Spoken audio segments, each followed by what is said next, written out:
New Thought Media Network.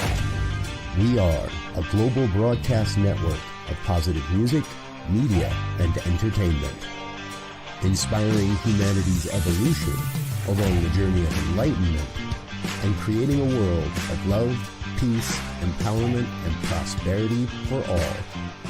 New Thought Media Network. Positively inspiring.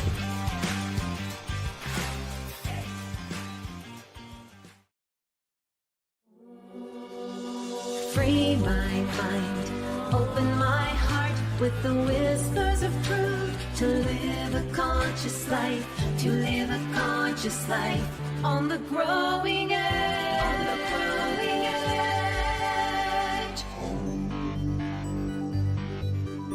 edge. And now, here's Allie.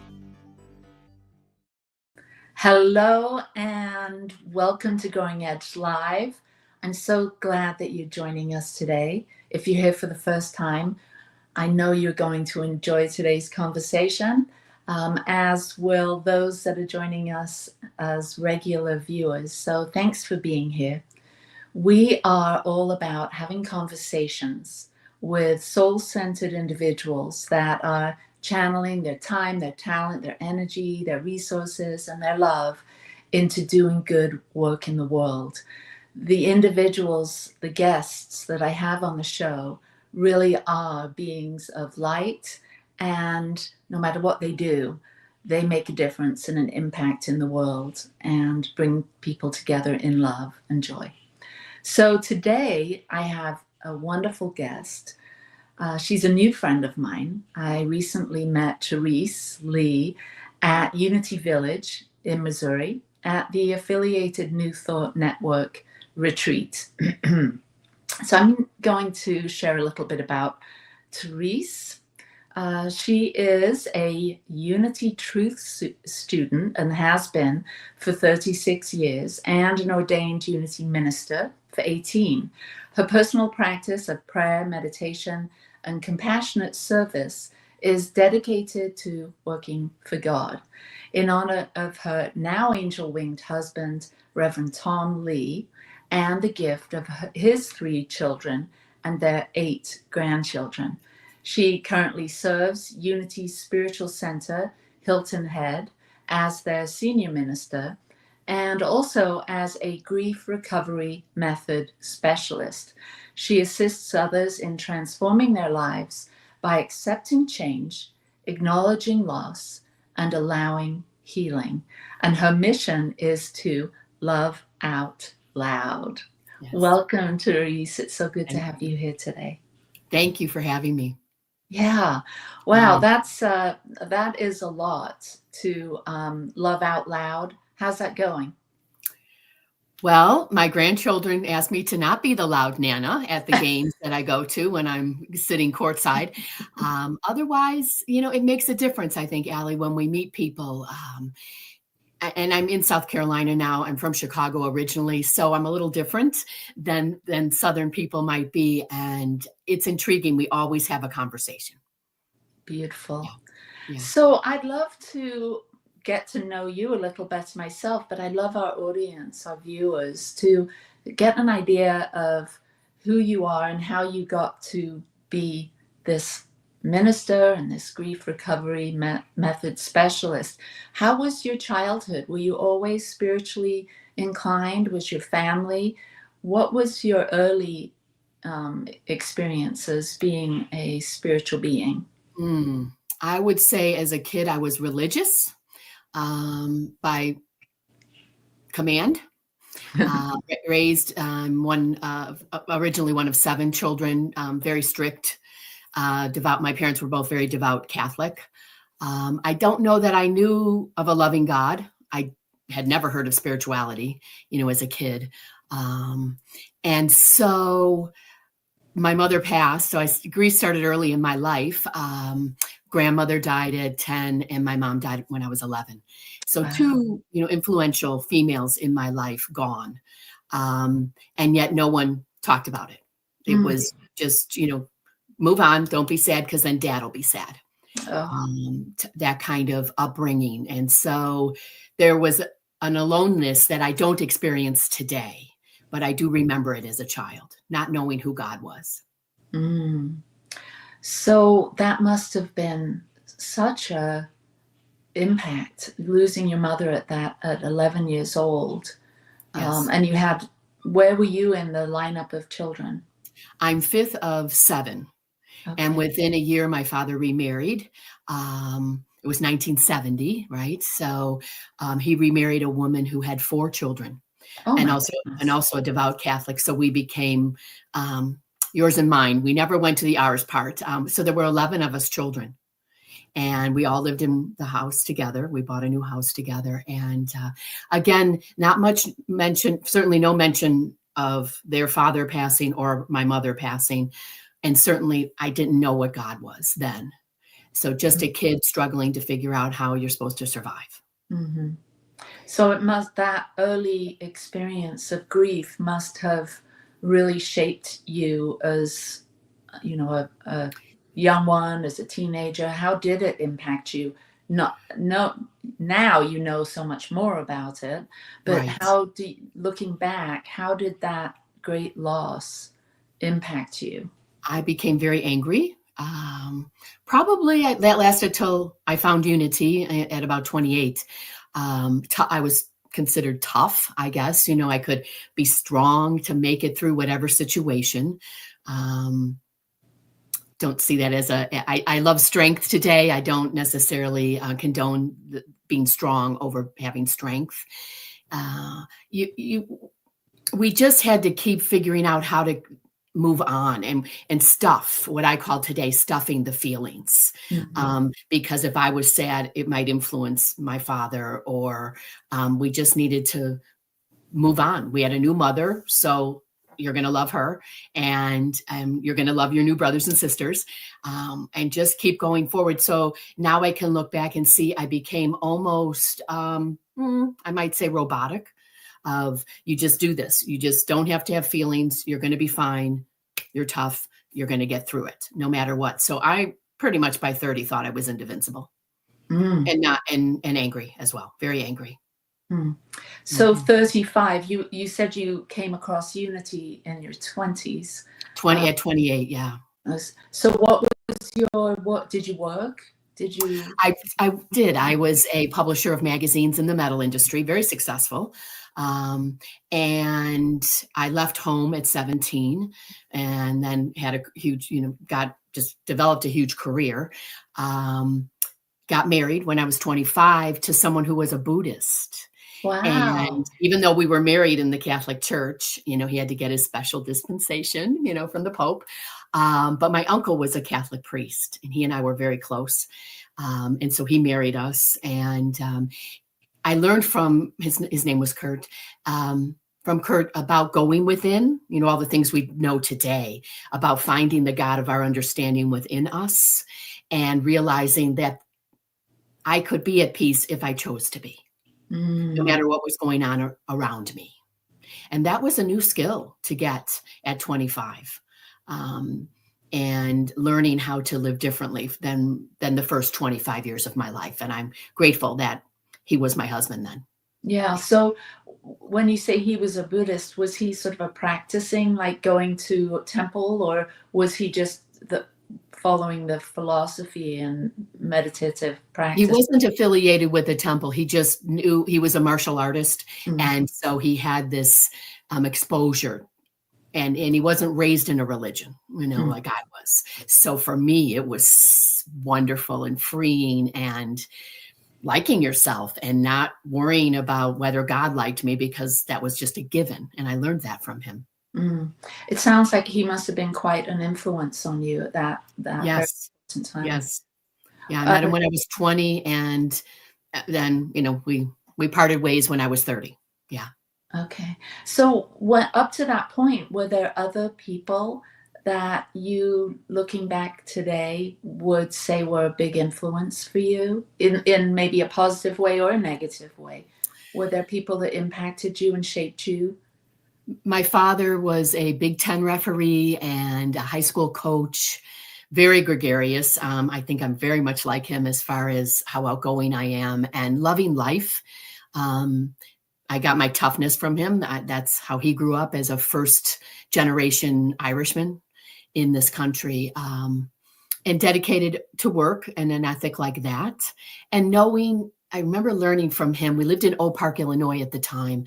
And so about the age of 10 was when the Democratic Convention was happening. It was such an upheaval at that time. And he told me, Therese Ann, because when you're Catholic, you have two names.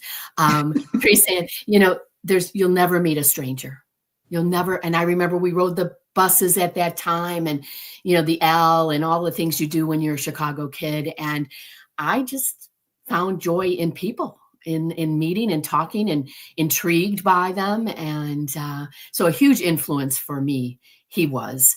My grandmother from Ireland was, because she just loved us all so much and was such an integral part of our life, because my mom was so sick when we were little. And then many more as I got older and into business and things like that. And really girlfriends from high school who married right out of high school and had babies, like at 18 and 19, which was never my dream, ever. Never had that instinct to do that. And learned how it was to be around someone who was a full-time available parent. Mm-hmm. Yeah. And how about your stepmother? Was she an impact in your life? Today, great glory to her. She got her angel wings just a year ago this week. Growing up, not so much. Again, a devout Catholic. But what I learned from her, Allie, was self-care. As a kid, we grew up thinking, put everyone else first. And when I met her, she put herself first. And I remember thinking, not nice thoughts. Let me just be honest. I was thinking, she's so selfish. No, we would call that today centered in self. Yeah. Where she knew she had to take care of herself. There were 11 of us, right? Plus my father. And now I can, of course, I love that. And as a young adult, I understood that. I don't think she knew quite what to do with me. And I would say I probably got my spiritual awakening. I went to a Catholic high school, believe it or not. That wasn't my choice. It was what I was told to do. And I started having my awakening when I was a sophomore. Really? And learning the serenity prayer and thinking, this is, I don't know that I would have called it that then, but I knew there was something bigger and in life than what I was growing up in, growing through. I can't say that the school helped me as much as being around spirituality, because it was a different kind of, it was a co-ed Catholic school, which was quite unusual in 1972 in Chicago. So we had a blend of male and female teachers, and those who would look to heightened, to try to find the divinity in you so you could see it in yourself. So it was a big impact, even though I wouldn't say that I loved it, because I didn't understand finding Christ in things. Now, of course, I love that, but I didn't get it back then. Yeah. Yeah. So, wow. So tell me a little bit more about this spiritual awakening. Because I'm feeling what you're saying, being in that environment, even though it's a Catholic high school, there's a certain degree of awareness around, being connected to God. And so I can see that would be a beautiful place to sort of explore that within yourself. I didn't go to Catholic high school. My sister did. So I have a little bit of awareness around that, and the energy is a little different in a Catholic high school versus a non-Catholic high school. So how did that affect you, having this awakening, as you're calling it? We went sophomore year. They had, not freshman year, but sophomore year, junior and senior year, we would go to a place in Plano, Illinois. I understand it's still there. And it was a retreat center. And your whole class went if you wanted to go. And I remember, we'd sit, like kumbaya circles, and we'd sing, and we all helped cook and things like that. But we would go into meditation. I don't know that I knew that that's what it was then, but quiet time, right? And I was a big writer. I still am today, but poetry back then, to try to get all these feelings out that I had. And I could feel the shift of understanding I wouldn't have called it God because I was still angry at God about my mom and my grandma dying, and then other grandparents and friends moving away, things like that. What now I know is loss. So we're there for a whole weekend, and I just started realizing in my writing, it started to shift to acceptance, which now I know is such a key part of life. But that I had to accept what I was in right then, see people for who they were. It was quite diverse. I was not one of the popular kids, but I was, included in things. I wasn't a cheerleader, that kind of thing. I worked my whole high school life. Most of the kids did not then. So I found that my refuge was then in writing. And when we went on these retreats to hear, there was priests who were leading the retreats.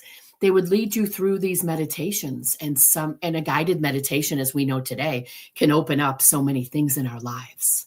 And that's what started me. And I can see it. I just recently found my poetry book, and I can see where the shift of being angry and blaming to, okay, it's me for myself. I still didn't know that God was with me all the time, but I was going to be okay because I knew of something bigger and better. Something, I guess you would call it a higher power, but I don't think I had those words. Right. Yeah. So much goes on as we're growing up in our teenage years, these changes and shifts and feelings and evolution, I guess, is taking place. And when you talk about your writing poetry, I think back to my teenage years, and I was a drawer. I used to draw and paint. And so I'm thinking that many people probably in that time period of teenage years express themselves creatively, and that sort of opens us up to something deeper, something wider, something creative moving inside us. That I can see that now, that people may not be religious per se, but learning to express yourselves, whether it's through singing or playing music or writing poetry or painting, or is a way to feel that unity, that connectivity to the divine. Yes. Yeah.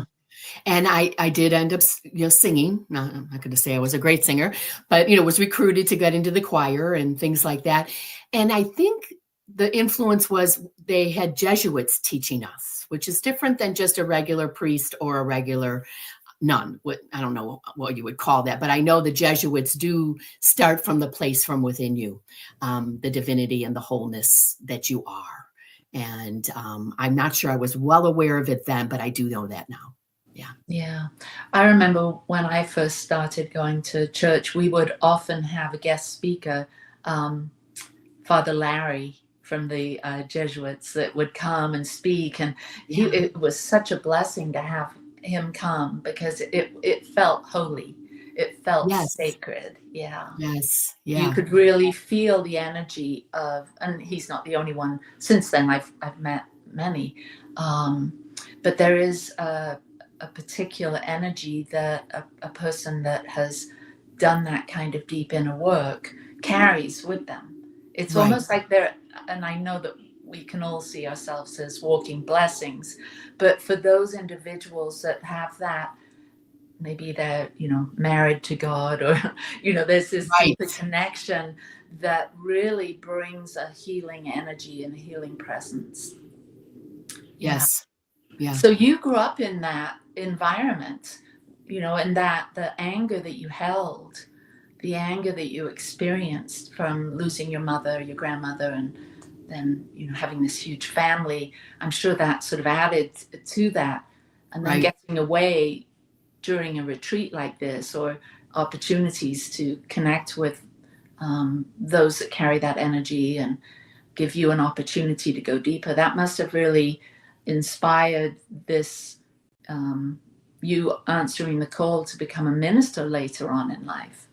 Yeah, I never thought I would. My uncle was a priest, very big in Chicago and connected to Rome. So I got to see what it looked like, when he was over for Sunday dinner, with just him being my uncle. And I remember we had great conversations because because I could have them with him. I'm not sure my brothers and sisters did, but I had what I would call a holy relationship with him, and asking him, like, what do you think about this? And what do you think about that? And I just became a big questioner, which I still am today. Yeah. Yeah, I remember. Well, as I mentioned, my sister went to Catholic high school. My mother married a Catholic, and he had a special friend, Father Bill. Yeah, Father Bill, and he would come, and on the odd occasion, we didn't live close by, but when he did come, and I was young. I was 7, 8, 9 years old during this period, but I remember him being a very safe grown-up, like someone that saw me. Right. And right. Exactly. They saw you. Yeah.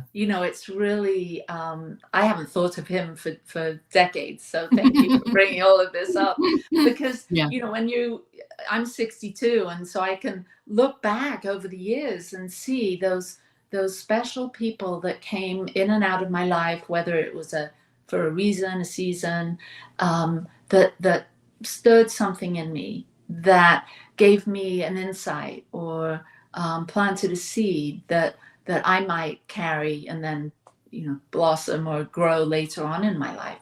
And I think Father Bill, for me, was one of those. And it sounds like your uncle and your grandfather, excuse me. No, my uncle. Oh, your uncle. And I was also, as Catholics, usually named after saints. So I was named after Saint Therese of Lisieux, France. Mm-hmm. And she got her calling when she was 13. She went into the convent, which was totally unheard of back in the day, as a teenager.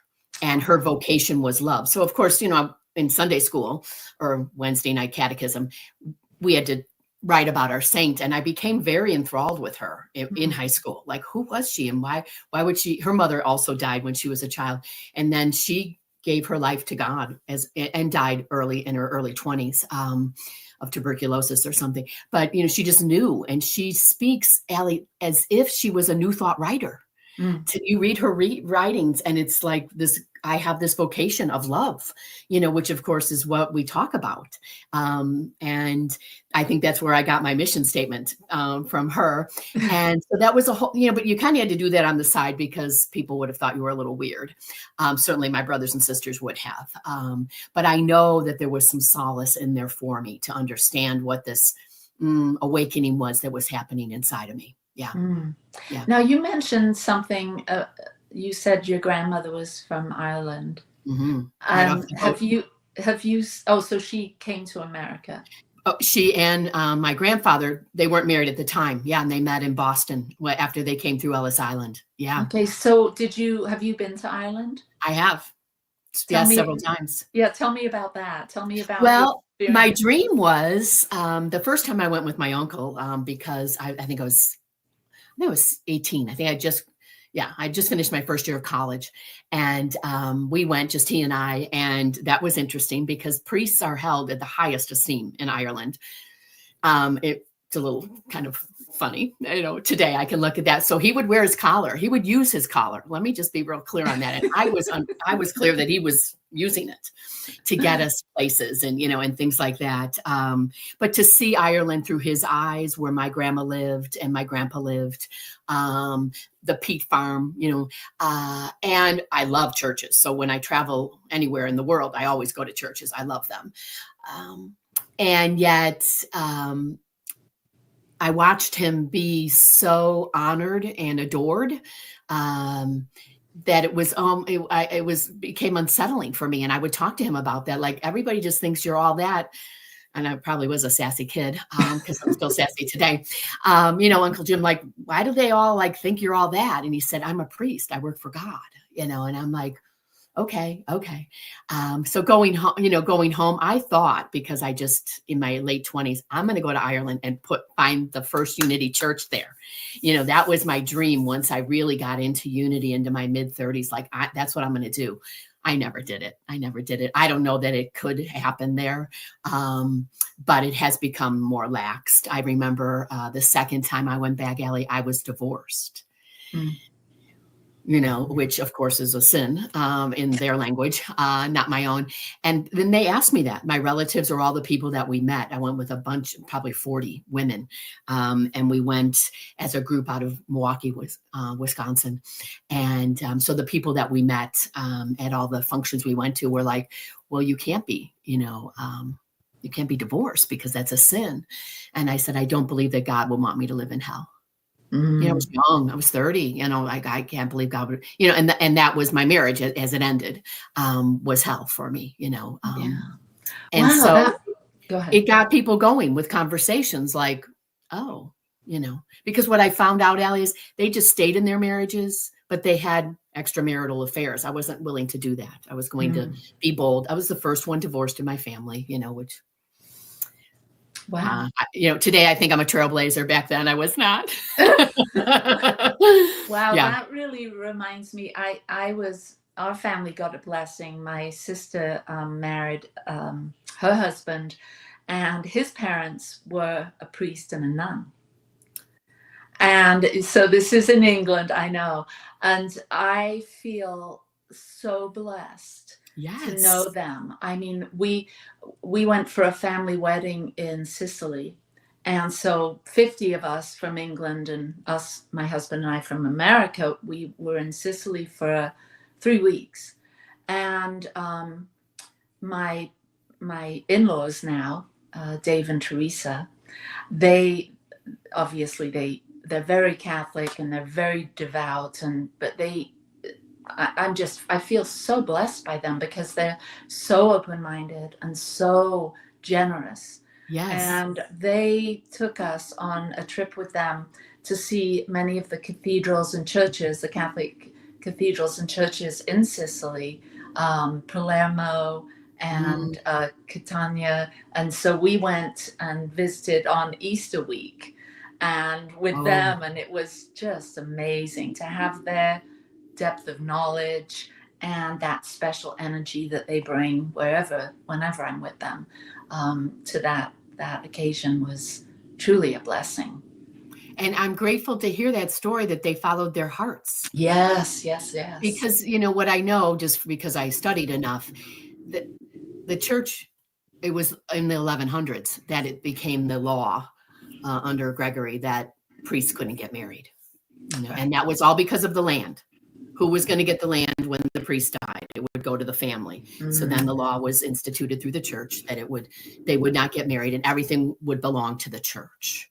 So, that's what I encourage people to do, is to study. I think people are attracted to me because they knew I was Catholic, and for 43, for a long time, lived in Chicago for 43 years.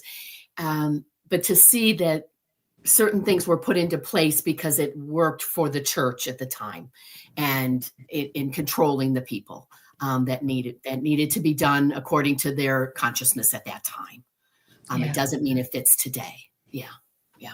Beautiful. Well, we're going to take a very short break. All right. And we'll be back and we'll dive a little bit more into your life and the work that you're doing currently. Perfect. Okay. We'll see you in a minute.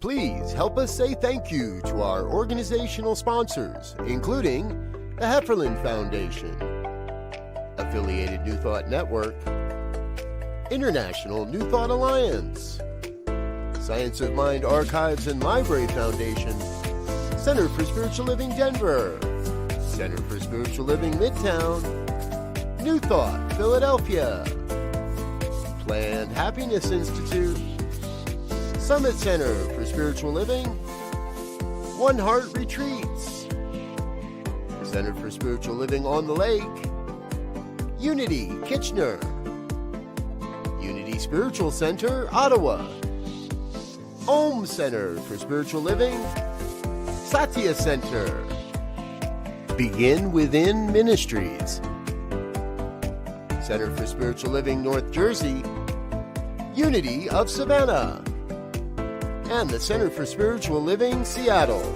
as well as all of our individual donors. Thank you for being part of the New Thought Media Network. Please like, share, and subscribe. New Thought Media Network. Positively inspiring.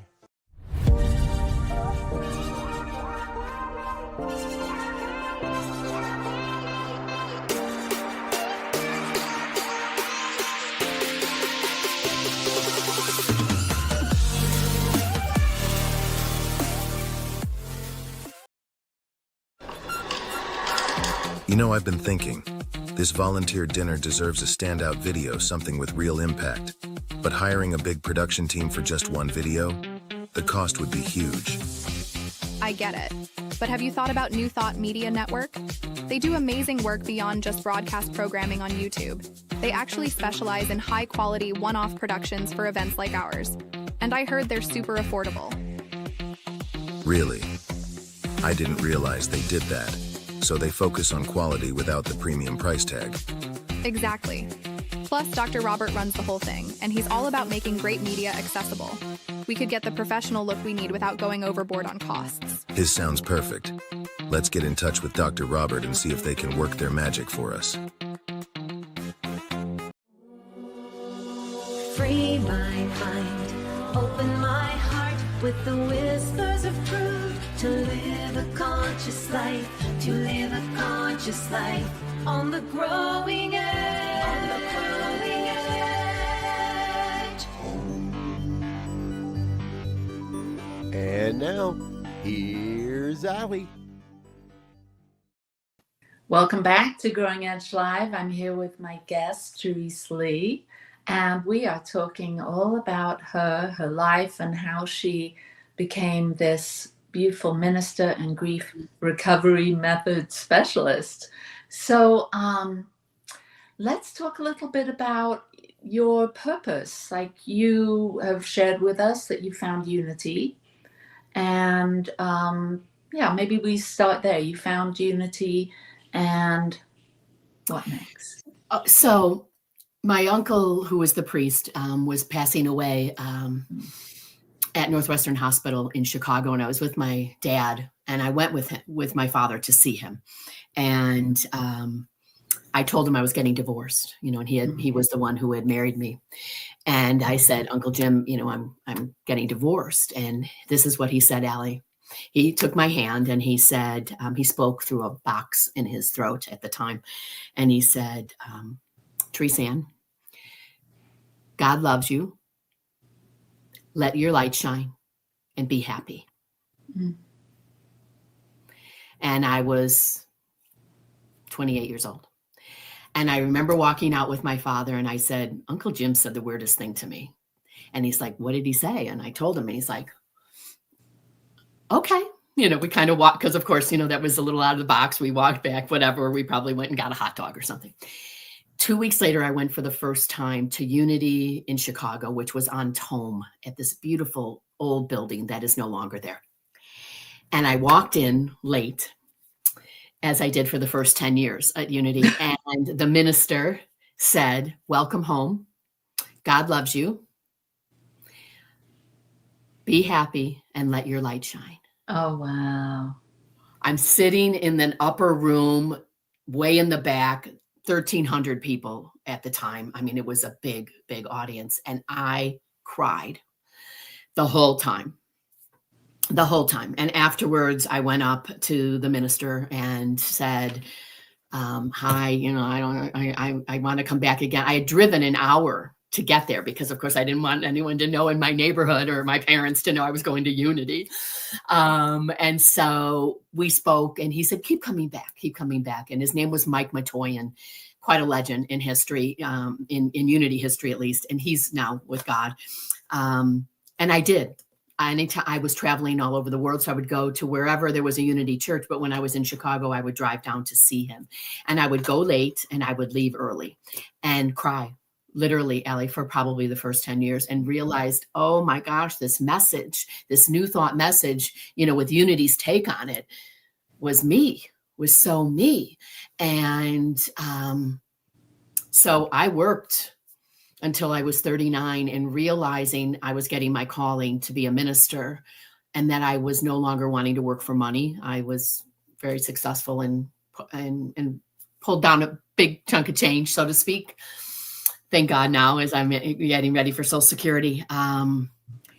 And that's what I did. I would go to church. I went to different churches all the time just to see what all the different Unity people would be like. But I'd go, if they had 2 services, I was there first thing in the morning until after, took as many classes as I could, studied on the road. And I really think I was like a sponge. And when I found out the very first time I took a Bible class that the Hail Mary, as I learned as a young Catholic girl, was not in the Bible. And I'm like, no, it is. Like my mom said it was, and I'm like, kind of like, I'm, all Irish about it. And it was like, blessed art thee among women is in the Bible, Therese. The rest is a prayer that the church made up. And I was like, well, the church made up prayers? Like what? I went from no affiliation at all to any kind of a spiritual community to then being like, just jumping in and taking as many classes. And inspired, like, what else, did Jesus say? What didn't Jesus say? Who is God? And I jumped right in, both feet. I volunteered. And then at 39, quit corporate America to go back to school to get my undergraduate degree so I could go to ministerial school, because at the time you needed a degree to get into Unity seminary. And it was quite awesome. Everyone thought I was the biggest weirdo in the whole wide world. I didn't care. I was so at peace, Allie. I was so, I just knew it. I just knew this was what I needed to be. And I had no idea how I would live. I have money in the bank, but how do you live, doing all of that. So I went back to school to get my undergraduate and to seminary at the same time. Wow. Mm-hmm. And so where were you living at this time? In Chicago. In Chicago. Yeah. So once you graduated from ministerial school, then what? Well, then I was married. I had gotten married. In the meantime, I had met Tom through some schooling and like instantly knew he was my guy. And I remember saying to him, I'm not going to do church. I'm going to be like a public speaker, travel around and do all of that. And he was like, well, I think we would do great church together. And we did. We really did. As a male and a female talking, we did them together on Sunday morning, presented the lessons, which was quite unheard of. Still today is quite unheard of. And so I went to seminary. We got married. We went to seminary together, even though we got married, but you had to apply individually. And we moved to Unity Village together after we got married. And so literally for 2 years, we sat in a classroom and the teachers rotated, and it was full-time school. Dressed ministerially every day, which, we don't need to do that today. Closed-toed shoes, nylons. I mean, it was 2004. Fabulous learning. And again, now so I'm at DePaul University in Chicago, which is also Jesuits, right? Learning about life and taking classes based on my own work experience, which was great. They gave you credit for that. And then and that was all online while I'm diving into in-person excavating of what do I believe and why do I believe it? And do I believe it? Or is it something that it's embedded, that embedded theology because my mom believed it or my dad believed it or my uncle, or because I was Catholic? How was I going to unlearn all of those things so I could be who Therese was and who she's supposed to be? Yeah. So when did you, so I asked, what is your purpose? So what is your purpose now? And how does that relate to this grief recovery method? Okay. So I've been a peacemaker in my family. That was first just because I was assigned that, and then I became one because I like it. So I've taken all sorts of mediation skills and things like that and did a lot of work with Unity churches the first 10 or 15 years of my career. And it kept shifting, to then be a person who can love out loud so people are interested in who you are. I wear sparkles in my hair. You can't really see them. I wear blue nail polish. So and I'm a redhead, natural redhead. So that draws people, I think, just because there's not a lot of us around. So, and I'm not shy. So the intrigue is there. And then especially now in the South, as a woman as a minister, it's quite a novelty still for people. So to love out loud is my mission and my purpose. How I do that is different. I became a widow at 53 when my husband died unexpectedly. And I realized I had all the skills I had were not going to help me to pray away this pain that I had. And I realized that I was not going to do what I had done my whole life, which was stuff it and then become strong and move on. I had learned way too much about the head and the heart connection and living from my heart. So I had to hear what my body was telling me, what my emotions were telling me. And it was 2019. Actually, the day of his funeral, someone gave me the book, The Grief Recovery Method Handbook.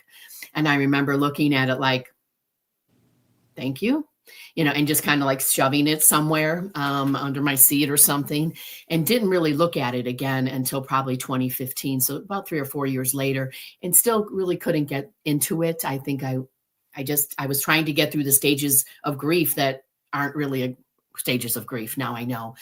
And thinking if I could just make it through. And someone invited me to walk alongside my grief when I broke down in the middle of a store one day, based on the song that was going on. And she came over and said to me, I said, I'm just trying to get through this grief. And she said, may I invite you to walk alongside it? And I said, I don't know what that means. And she said, look up the grief recovery method. I was in Mobile, Alabama, getting ready to do a retreat. And I was like, oh, I have that book. And so I went back to it and then kept getting encouraged, like, okay, this is now something I want to do. Can I somehow through my life demonstrate what it looks like to have this great loss and then walk alongside it to re-engage in living and to make each of those relationships that were unresolved, right? Going all the way back to my mother and my grandmother, can I complete them through this process, which is what the grief recovery method does. Wow. Yeah. Wow. There's so many things that I'm seeing, as you're explaining all this. And so I want to come back to this grief recovery method. You're also a minister, the senior minister at Hilton Head Unity. Yes. So how long have you been in this position? I'm going into my 8th year here. Okay. And I've been ordained 18. So I've been on the pulpit for 18 years. Yeah. Okay. Somewhere. And so how does this all blend together for you? Being a specialist in the grief recovery method, being a minister, how can people work with you? What does it look like? And maybe share some things that might be helpful for those that are newly experiencing loss and grief. So first of all, it's non-theologically based. So I can only talk about God, which is the love of my life, if the person I'm working with brings it up, right? So if you talk about God, then we can. Otherwise, we're going to work on completing the relationship to the pain and the loss, the isolation and loneliness that happens with each loss or change in your life. They may or may not include death. Because as we start doing this work, what I also realized was, as a kid, I went to 8 grade schools. By the time I was 13, I also lived in 8 different homes with my family, and we just moved. So that's a lot of loss and change on top of then, almost at the end, my mom passing away, right? And dogs dying and your grandmother dying. So how I didn't realize that I thought grief only had to do with when someone died. And what I've come to understand and really learn and know now is that change and loss are what cause grief, may or may not include death. And so this then has opened my horizons to work with veterans who, well, they probably did witness death, but they also had a big change in their life. Someone who has a physical, someone who has breast cancer, right, and loses a body part, they also have a loss. So it's opened me up to working with so many different types of people. Religion is not involved, and that's what I say to them, so that invites them in. Also, this process is about honoring everyone's loss and their grief at 100%. So when I have groups together, I don't ask them, what is your loss? I say, I'm having this group on loss and change. would you like to come? Would you want to participate? Right. So then they come, and only then do I come to know, or does everybody else in this group understand, someone had a dog died, someone had, lost a body part, someone had a cat die, someone had a mom die, someone had a baby die 60 years ago, when you're working with 80-year-olds. And so again, honoring that everyone grieves at 100%. It becomes unresolved grief. It becomes complicated grief and accumulated grief, because everything just keeps, kind of piling up. And so this way, then there's no comparison. I have a husband who died. Someone else might also be a widow. We don't compare that. And I can't ever understand how anyone else feels. I understand what grief feels like. And that makes me a safe space for them. My whole job, you wouldn't know today by the fact that I'm talking so much, is to listen to the stories. So the process is writing out. You have homework every week. And I also do one-on-one. I do a lot more one-on-one 7-week programs as well. So the person does writing, not on the computer, literally writing, because we know this through education. Once in the mind, through the arm, and writing it out helps us process the loss and the change and the pain. And then they read the homework to me, and all I am, one of the logos for the grief recovery is a heart with ears. And so I just listen without judgment, without comment. When they're complete, I turn back on my, we do it on Zoom or in person, then I'll speak again and we'll talk about what it is. Most people never get the chance to tell the story without being interrupted. Well, you could be grateful for, or, oh, well, at least you had, what I heard at my husband's funeral was, well, thank God you're only 53. You still have time. Because people don't know what to do with their pain, and they feel like they should fix it somehow, where really what I've also learned is silence is the best. I'm sorry. I'm with you. I'm breathing with you, that kind of a response. But people don't know that because we don't teach it. We don't teach about grief in society. Yeah. So that's my mission now, Allie, is to say, look, not I'm a survivor, like I'm thriving, and I'm no longer mourning. However, I'm still grieving. Right. And we do that with, if you love, you're going to grieve. Yeah. 2-legged or 4-legged. Right. Someone loses a pet bird. They're going to feel the same as someone who loses a husband. Yeah. Depending upon the relationship. So there's no judgment on what the relationship is with. It also can be with intangible things. So I lost my home after my husband died, right? Okay, that's another loss. It's intangible. So in this process, we go through all of the tangible ones we can find. Then we start getting into the intangible ones, the moving. And what I find here in Hilton Head is a lot of people will move down thinking, yes, I'm here in paradise, and they have to go to Charleston to find a store, right? A good store, right? Maybe Savannah, maybe, but probably not. And so they don't know why they're feeling verklempt, and they should on themselves that, well, I shouldn't feel bad because I live here and this is so great. So we take all that away. We're not saying minimalize your feelings, because if you don't address your feelings, they will come up somehow in your physical body. Yeah. Yeah. So it is the holiday season coming up. We've just had Thanksgiving, and we're moving into the Christmas season, and lots of other faith traditions have celebrations around this time of year and the new year. And so there's a likelihood that you and I and many of our viewers are going to be around family. And it's not always easy when you've had a loss, especially a husband or a child, as many of our viewers know. And I lost a son, you've lost a husband. Yeah. And so we also are grandmothers. And so how do you navigate the Thanksgiving table, the Christmas table, anytime you get together and that loss of your husband is felt, or maybe you even talk about him? How does that unfold? And do you have some suggestions for those that have, maybe this is their first Thanksgiving or Christmas without their loved ones? How do we navigate that? Well, first of all, always know that no is a complete sentence. My first year, if someone who invited me to my first Thanksgiving, I said, my answer is yes today. And only if up until the time I'm supposed to be there, my answer could be no. Because I don't know what I'm going to feel like as I get ready for that.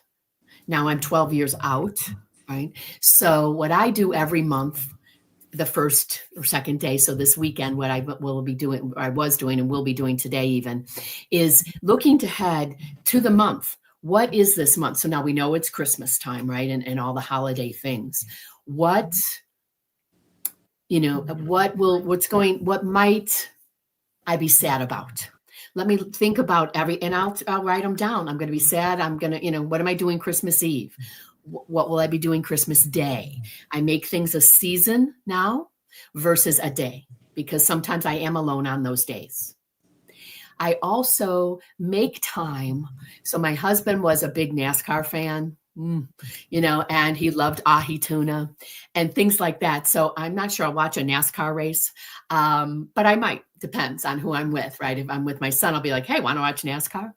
Because that's what his dad would do. I'll do things that remind me of him, and I'll play favorite songs. So then I'll just sit and I'll be like, honey, I'm having Christmas with you today. It might be the 15th of December. But before I go to be with everybody else and be Nana or be the stepmother, or to be the minister on duty, right? I will make sure that I've spent enough time alone with my memories. And it may include actually opening a card that I might have had, allowing for tears, always allowing for the emotion. And if I'm out in the store and hear a song, and I might leave that store and come home, get the song, listen to it, so I can be with it and be real and say verbally out loud, Allie, what I want them to know today. Even 12 years later, honey, I miss you. Do you remember when we did this? So to kind of recall all of these things that, so for my mother, I have said recently, as I've learned more about our relationship together, thank you for teaching me how to make those chocolate chip cookies, with nuts. But Mom, I don't make them with nuts today. I don't like the nuts in them. I never liked that, but I didn't want to tell you that then. So it's a conscious conversation that I actually have out loud. And this means then we have to be discerning on who it is that's around with us when we're having those conversations. Mm-hmm. And also decide who you want to be with on these special days. And so I would say, to folks, if you expect me to be jolly when I come over this first Thanksgiving or first Christmas, which I was alone because I went to work in California after he died to take a job. I was at Unity of Santa Barbara. So I was not with my kids. And that was a choice we made economically. And so the people I was with, I said, I'd rather just be alone, or I'll be just with one or two. But you'll know, when you get honest with yourself, or I'm going to come for 15 minutes.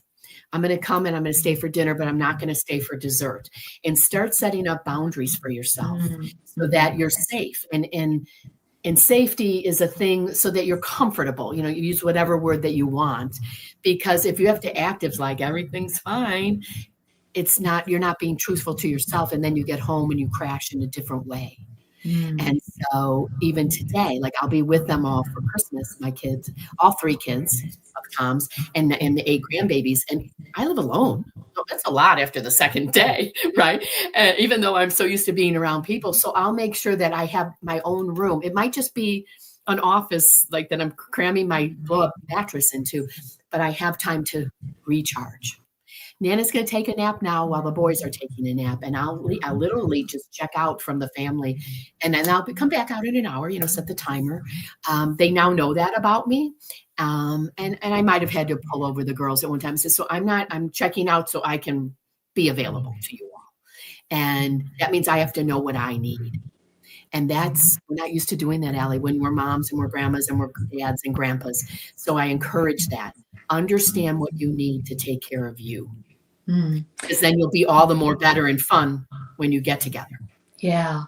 I think of the term conscious grieving when you're sharing all of these sort of boundaries and insights into how having, to take care of yourself, Right. and to consciously grieve, so that when you do decide to be with family, when you've made it safe for yourself, that you can show up in a way that feels right for you, knowing that, you can leave if you've already set that intention that you might.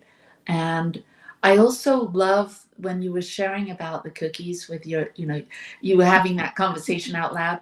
I think so many people, and I know I hear this from my husband, he was a hospice chaplain for some time. So many people don't, they stuff a lot of their grief, their memories. They just don't want to think about that part of their life because, they think they may explode, or they may not. Right. They don't think they're going to be able to get through it. Right. And so there's all this stuff at the end of life. If you haven't consciously taken time to process your feelings, to process your grief, then there's all these regrets or sadness that maybe come up. So I can see that this method, that having a guide like you to work through this, to like an accountability partner, to be able to work through this, to really explore your feelings, to explore your grief, so that you can show up in your world as the light, right?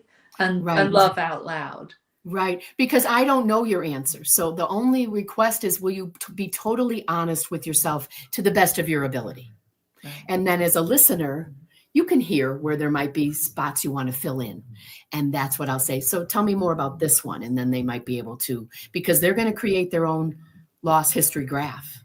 And when you start looking from the day of conscious memory and the day you were born till today, you've had a lot of loss in your life. Have you addressed each of those? Right. Whatever it could be. And you put in your animals and your parents and your grandparents, your jobs, girlfriends, whatever it is, jewelry you might have lost. And sometimes it's like, it's just a piece of jewelry. Why would you be worried about it? Because I don't have it anymore. Mm-hmm. And so there's no minimalizing to what the loss is. And that's what I watch people come in like this and they walk out like this, head high, willing to have the tears come. Beautiful. And embrace them. Yeah. I see someone says, wonderful guidance for navigating the holidays. Therese is an awesome light in the world. Well, we are right here at the end of our session together. I've so enjoyed having you. Thank you. Talking about grief and learning about you. It's been such a delight. Thank you, Therese, for being here today. Thank you. Thank you, Allie, for all that you do and all that the New Thought Network does for us. Awesome. Very grateful. Thank you.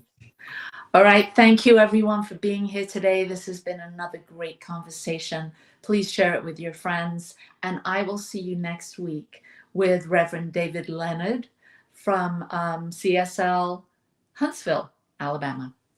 Bye-bye, everyone. Have a great week. Mwah. Peace and blessings to you. Free my mind, open my heart with the whispers of truth.